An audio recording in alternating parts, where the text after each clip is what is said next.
and have a semi storytelling or interview type situation, and you being a solido and me being whatever I was involved with. You understand? Definitely. But you know, to be honest with you, like I grew up and I'm from the south end of Hartford, so you know, the only thing that divided us was the gangs. You understand what I'm saying? But I grew up in both sides. Like, you know, like a lot of my family is Kings and a lot of my peoples, you know, is Solids too. But I, you know, like when I moved to a certain neighborhood, it was nothing but Kings. But when I, you know, where I moved, when I, you know, came from, you know, like the Park Street area, all this area around here is predominantly Solidos and all the little side streets. You understand what I'm saying? But then when you hit Broad Street and the little side streets over that way, it's Kings and all that.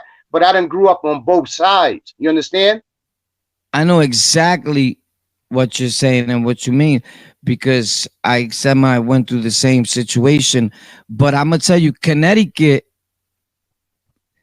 you know, I'm not gonna lie, I liked Connecticut when I was out there, man. And I was in a park called Willimantic. They used to call it Romantic Willimantic by Milk Street and all that. And it was live, bro. And I'm gonna tell you, like, smash, like everybody, you know, it's like a quiet town, but you got like, I'm gonna keep it real, and I don't mean no disrespect to nobody. You got the Puerto Ricans that really got it smashed down, like on Yeah, that. but to be honest with you, that you know, that's it's far from here. If like from Hartford, it's probably like a 40, let's say, you know, 35, 40-minute drive the way you drive from out there. But like we call it Willarico because there's so many Puerto Ricans out there. You understand what I'm saying? Right. Yeah, They were saying that when I was there too. I'm talking about this is years ago, like yeah. And statue. I mean, it's always been that because you know it's a lot of Puerto Ricans out there, a lot of them. Yeah, statute limitation time. I mean, that's how far it is. And there's this place. There was a place called a project called Wyndham Heights. Shout out to Batman, Linda, Camisita, all those people from out there, because I was around them at that time. I was younger, bro, but it was money out there, bro. Yeah, it's a lot of money out there. They sell a lot of dope out there. Right. Yeah, I came on the newspaper out there. Facts. My father went to visit me, and he at that time he was funding me like with like the rent, because they were looking for me in New York to kill me, like yeah, yeah. always, like always. And my pops was like, bro, you got to get out of here, pops. So I did it for him and to try to live a better life with the girl I was with. But when he went to visit me the first time and the only time, rest in peace, that old man, he bought the newspaper. And he was like, oh, this is beautiful. I buy the paper. You're on the front page. He's Yeah, like, that's he's it he's is. he's like, yo, you famous. But then I was like, the front page, bro, for that. But it's, you know, they amped it up.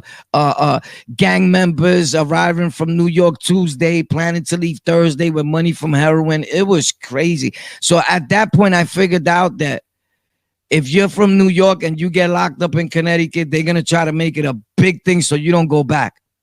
Now, to be honest with you, you know what it is too, because around that area, since it's like, you know, it's one of them first towns that you hit coming from New York around that area. Plus, it's a small town. You understand what I'm saying? So since the town's so small and it ain't really too much, you know, violence and none of that out there, it makes it a big thing, bro. Especially out, you know, out that way.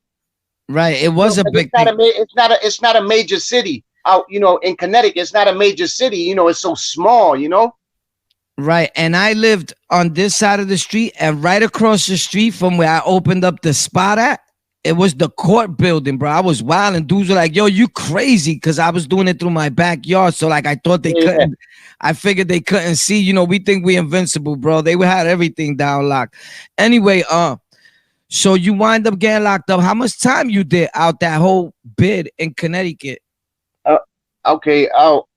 To be honest with you, like I'm gonna say almost 18 years altogether. You know, all of them together. You know what I mean? Like, Yeah, I know, like anyone else, like me altogether, I'd be saying I've been locked up all my life, but there was times I came out for I mean, 6 months. yeah, yeah, yeah. It's the same thing. And you know, shit. If it was like that, I could say all my life too. But my biggest, my biggest bid was That's eight what I years. Yeah, that's my what I biggest mean. bid was 8. My biggest bid was 8. Right, that's what I mean. Like so you wind up your last bid, what was it for? my last one, for I'm selling dope. Okay, yeah, no, normal shit. Like that's what Yeah, that's what. yeah, possession of dope, violation of probation, regular shit. And I don't mean, because people take it wrong like regular, to a lot of people that's not regular, but being the way we grew up, and especially like no disrespect to our people, but Puerto Ricans, we grew up like, you need money, like sell dope. That's that. I mean, you know how it is, man. When you grow up in poverty, that's the only way. I mean, especially, I grew up, man. It's my mom, and then five of us. So like she couldn't afford everything that that we really wanted. You know what I'm saying? You go to school, people ranking on you and shit like that. So you gotta hustle to get your shit right. So you can go to school and be bright. You know what I mean? So I mean, that's how we get it how you live, basically. Yeah, I know. At the end of the day, it's sad, but it's like the fact, never glorifying nothing, just trying to tell our story in hopes that people don't go through what we went through, man. But yo, listen, besides all that, what was one of the things that you seen there that was like that stands out to you? If you was to think about any of your bids, what really stands out to you that was like crazy or wild, like that you remember that you could speak of today? Because we know where we at. We know the FED is watching, so that you could speak about, that we don't get no one jammed up, because we don't do that on the lockout. You heard? So, as far as what, in jail? yeah, in the system, anytime as an adolescent, as an adult. Shit, I done seen a lot of shit, but like when I had first came in, like I had my case, I had a big bond. So when you got a big bond, they send you like they send you to Walker. You know what I'm saying? It's the other side of the level 4 of McDougal. You understand what I'm saying? So when you go over there, anyway, I was at the high bond. You know what I'm saying? Because they had like 4 blocks that was high bond. Bro, I wasn't there not like about 3 days, bro. Right. Mm-hmm. And when we came out the chow, you walk up to the thing, you walk up to like they got like this little area where they give you a tray, and then you come back down the steps and you sit where you're gonna sit at. And this was during rec.